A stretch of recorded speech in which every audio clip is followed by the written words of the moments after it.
What is up, mtg-portal? It's that time of the week again. We're going to be doing our random booster pack openings. I have included two of the Gatewatch for this particular week.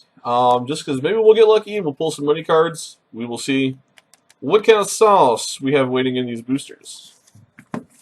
And we do have our usual 3 booster pack with a promo card. As you can see, our promo is a Genesis Hydra, so nothing to brag about here. But maybe on the inside, there'll be some treasures.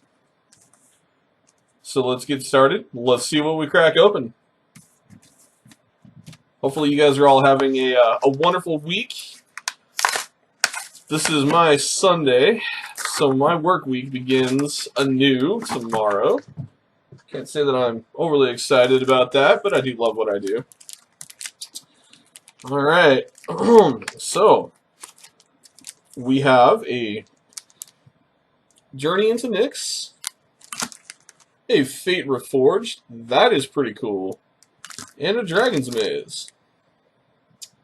So we'll see what treasures we open here. Let's go ahead and start with a Fate Reforged. Man, wouldn't a Planeswalker be sweet to pull out of here? Let's see what we get. So as always, we're going to skip the commons and uncommons. If you guys want to know what those were, please leave a comment down below, and I'll make sure that I'll let you know. Or actually, excuse me, we're going to skip the commons. We are going to go through the uncommons. I will go through the uncommons for you guys. I will do that. The first uncommon is Winds of Qualsamisia. It's 1 colorless, 1 green for an instant. Prevent all combat damage that would be dealt this turn. It's got Ferocious. If you control a creature with power 4 or greater, instead prevent all combat damage that would be dealt this turn by creatures your opponents control. So, not a bad uncommon. We had Elite Scaleguard. 4 colorless and a white. Oh, camera's going to do this to me, guys.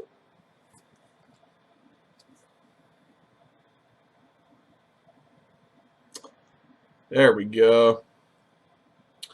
It's a human soldier. It's a 2/3. When Elite Scaleguard enters the battlefield, bolster 2.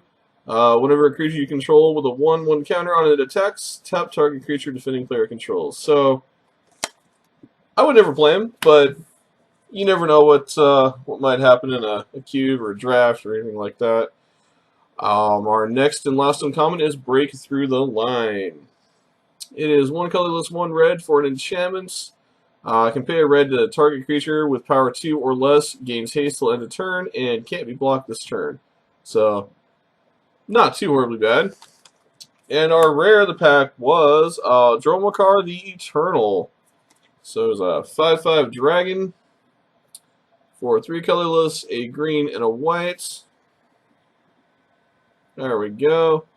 Flying, whenever a dragon you control attacks, you get to bolster 2. So, not what I was hoping to see, but all in all, not bad. And we had a Monk token and a Blossoming Sands. Move those up out of the way there.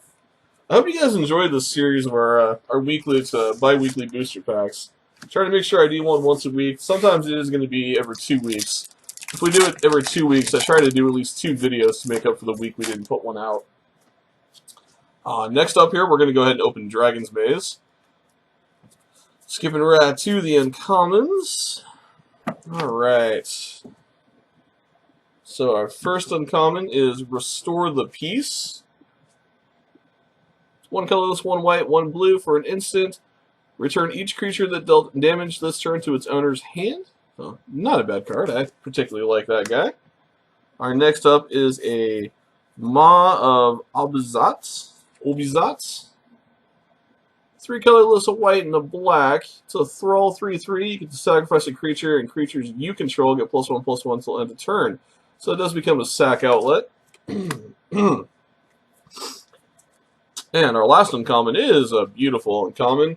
I personally love this card, Putrefy. 1 colorless, a black, and a green to destroy target artifact or creature, and it cannot be regenerated. Wonderful EDH staple if you're playing black and green. And our rare was, it's kind of funny, I actually have this in the foil Japanese print, Breaking and Entering. Get to focus here. Sorry about the up close and personal. So breaking is one colorless and one blue and one black. Still trying to get to focus. There we go. You can pay a blue and a black. Target player puts the top 8 cards of his or her library into his or her graveyard. And you have entering for 4 colorless, a black, and a red. Put a creature card from a graveyard onto the battlefield under your control. It gains haste till end of turn. You may fuse them if you'd like to, and you may cast one or both halves of this card from your hand. So that's kind of cool. Enables you to cast both if you'd like to for the fuse cost. And then we had a Orzhov Guildgate and a Knight token. Add those to our pile of commons and uncommons. And we are moving right along to our last of the 3 booster pack set, Journey into Nyx. Let's see what we crack open here. Skipping right to our uncommons. Oh, alright. So first up is Riddle of Lightning. 3 colorless and 2 red for an instant. Choose target creature or player, scry 3, then reveal the top card of your library. Riddle of Lightning deals damage equal to that card's converted mana cost to that creature or player. So that could get interesting. We have a Themos High Priest. 2 colorless and a white. He is a 2/3 cat cleric with heroic. Whenever you cast a spell that targets Themos High Priest, return target creature card with converted mana cost of 2 or less from your graveyard to the battlefield. So he does work well in a Reanimate Recursion deck. And our last uncommon is an Underworld Coinsmith. One white, 1 black for a 2/2 human cleric. You can pay a white and a black, pay a life, and each opponent loses 1 life. And he does have Constellation. Whenever Underworld Coinsmith or another enchantment enters the battlefield under your control, you gain 1 life. He is an enchantment creature, so he does qualify as an enchantment. Kind of an interesting and unique ability. I kind of do like Constellation. It'd be cool if they brought it back. But it is kind of a fun mechanic. And our rare was a Master of the Feast. That's an interesting demon.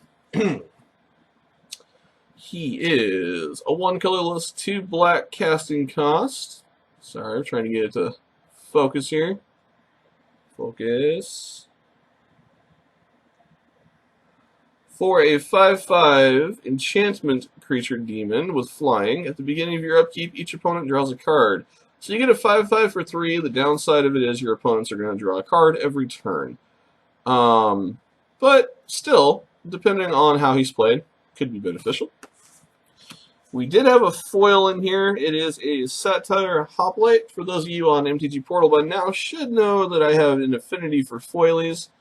He's a 1 red for a 1/1 with heroic.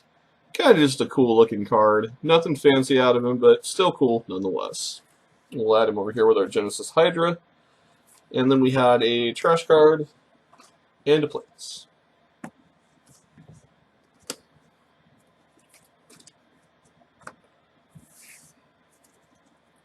Alright, and moving right along to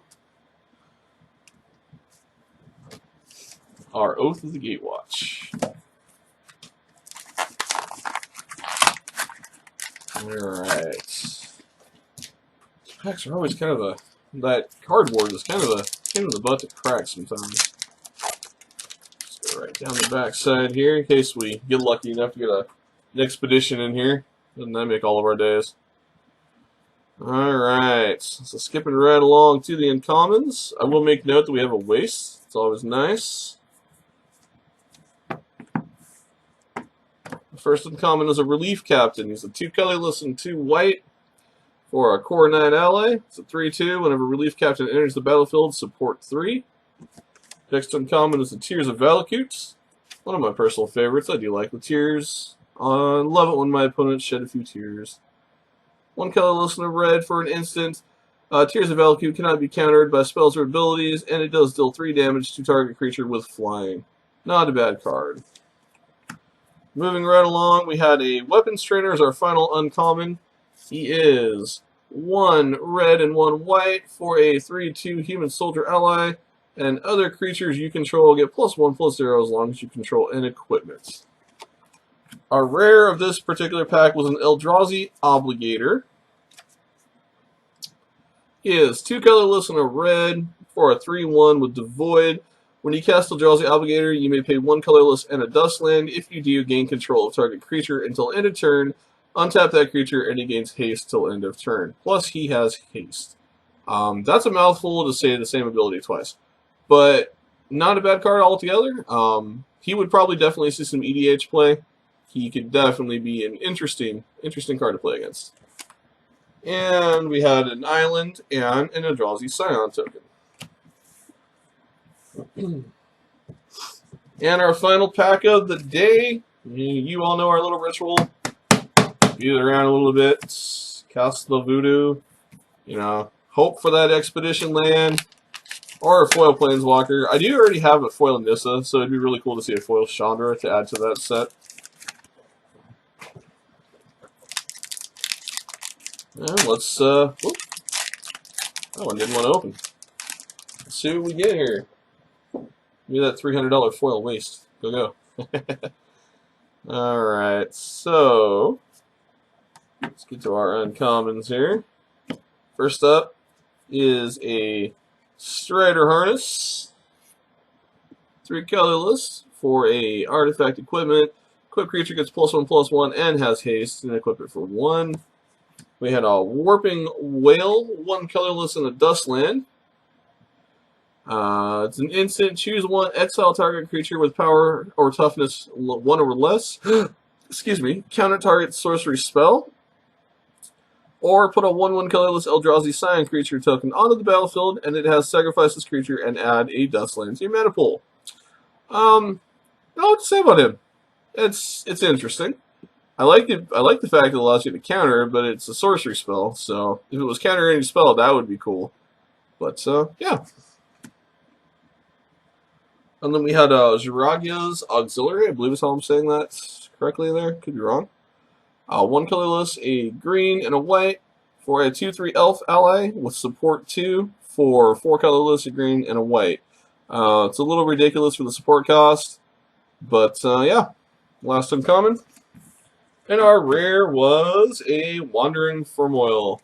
So another dual land. And I'm okay with that, because I do have a special affinity for dual lands. So it's blue and red, comes to the battlefield tapped. You can pay 2 colorless, a blue and a red, to add a 1/4 blue and red elemental creature with 0. Switch this creature's power and toughness until end of turn. It's still a land.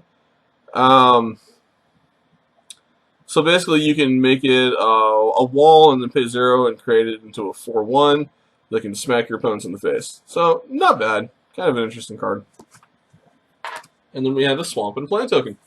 So that'll do it for our weekly booster pack drawing. If you guys enjoyed the video, please give me a thumbs up. If you haven't already, please make sure you smash the subscribe button. It helps out a lot more than you know.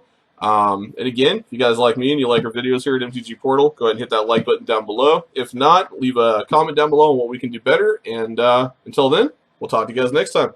We'll see you in a week or two. Take care.